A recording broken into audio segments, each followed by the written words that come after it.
আউযু বিল্লাহি মিনাশ শাইতানির রাজীম। বিসমিল্লাহির রহমানির রহিম। বাংলাদেশ ইসলামী ছাত্র শিবিরের কেন্দ্র ঘোষিত কর্মসূচি ফিলিস্তিনের গাজায় অব্যাহত নির্মম গণহত্যার প্রতিবাদে আজকের এই পটুয়াখালীর কর্মসূচি শেষে বিক্ষোভ সমাবেশের সংগ্রামী সভাপতি ইসলামী ছাত্র শিবিরের পটুয়াখালী জেলার সংগ্রামী সভাপতি রাকিব ইসলাম নূর, অন্যান্য সংগ্রামী নেতৃবৃন্দ, সংগ্রামী পটুয়াখালীবাসী, আসসালামু আলাইকুম ওয়া রাহমাতুল্লাহি ওয়া বারাকাতুহু।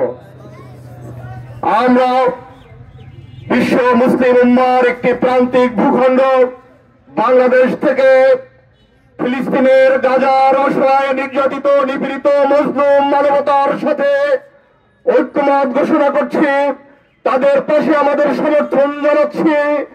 আমরা এই ফিলিস্তিনের নির্যাতিত নিপীড়িত অসহায় মজলুম মানবতার ক্রন্দন, ছোট ছোট নিষ্পাপ বাচ্চা যে শহীদ হয়ে যাচ্ছে, তাদের রক্তাক্ত নির্যাতিত মুখমণ্ডল গুলো দেখিয়ে আমাদের চোখের পানি আমরা সংবরণ করতে পারছি না। আমরা এই চোখের কান্না দিয়ে তাদের এই রক্তের বদলা নেওয়ার জন্য বাংলাদেশের ইসলামী ছাত্র শিবিরের নেতৃত্বে আজকে সারা দেশে যে বিক্ষোভ কর্মসূচি হচ্ছে, আমরা আল্লাহ তাআলার কাছে কি জবাব দেব? আমরা একটু প্রতিবাদ জানিয়ে এই নির্মম বর্বর হত্যাকাণ্ডের বিরুদ্ধে আমাদের বাক শক্তি দিয়ে প্রতিবাদ জানিয়ে তাদের প্রতি সহমর্মিতা জানিয়ে আমাদের বিবেকের দায় আমরা শোধ করার চেষ্টা করছি। এই জন্য ইসলামী ছাত্র শিবিরকে আমরা কৃতজ্ঞতা জানাই। সংগ্রামী পটুয়াখালীবাসী, আমরা আহ্বান রাখতে চাই, একটি শান্তি চুক্তি, একটি যুদ্ধ বিরতি চুক্তি হওয়ার পরে যারা সকল ধরনের আন্তর্জাতিক রীতিনীতি লঙ্ঘন করে যারা এই নির্মম ভাবে হামলা চালাচ্ছেন, আমরা তাদেরকে জানিয়ে দিতে চাই, পৃথিবীর ইতিহাস থেকে শিক্ষা নিন। এই বাইতুল আকসা আগামী দিনে ইসলামের বিজয় হবে ইনশাআল্লাহ। শুধু সময়ের অপেক্ষা। গাজী সালাউদ্দিন আইয়ুবী, খালেদ বিন ওয়ালিদ, হযরত ওমরের উত্তরসূরিরা অপেক্ষা করছে বাইতুল আকসাকে বিজয় করার জন্য। আমরা ধিক্কার জানাই যে নাজিবউদ্দিন আরবাকান বলেছিলেন 70 লক্ষ ইহুদির মোকাবেলায় তাদের হত্যা, সন্ত্রাস, নির্যাতন, ধর্ষণ, মানবতা বিরোধী অপরাধের মোকাবেলায় যে 170 কোটি মুসলমান যে আবাবিলের অপেক্ষা আছে, নাজিবউদ্দিন আরবাকান বলেছিলেন আল্লাহ তাআলা যদি আবাবিল পাঠায় তাহলে সেই আবাবিল আসবে, এই যারা নীরব দর্শকের ভূমিকা পালন করছেন সেই আবাবিল তাদেরকে দমন করার জন্য আসবে। আমরা এই তুরস্কের বর্তমান শাসক এরদোগানকে নিন্দা জানাই তার নীরব ভূমিকার জন্য। আমরা নিন্দা জানাই আরব বিশ্বের যে শাসকরা নীরব আছেন, আপনারা ভূমিকা নিন, উদ্যোগ নিন। সারা বিশ্বের মুসলিম জনতা আপনাদের নেতৃত্বের অপেক্ষা করছে।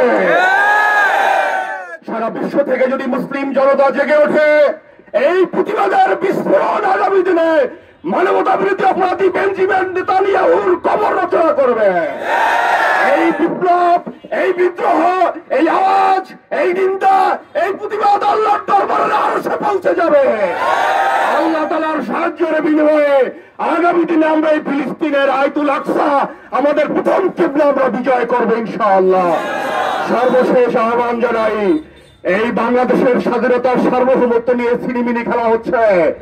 আগামী গত 5ই আগস্টের বিপ্লবের পর থেকে এই বাংলাদেশকে একটি কাশ্মীর বানানোর, বাংলাদেশকে একটি গাজা বানানোর চক্রান্ত করা হচ্ছে।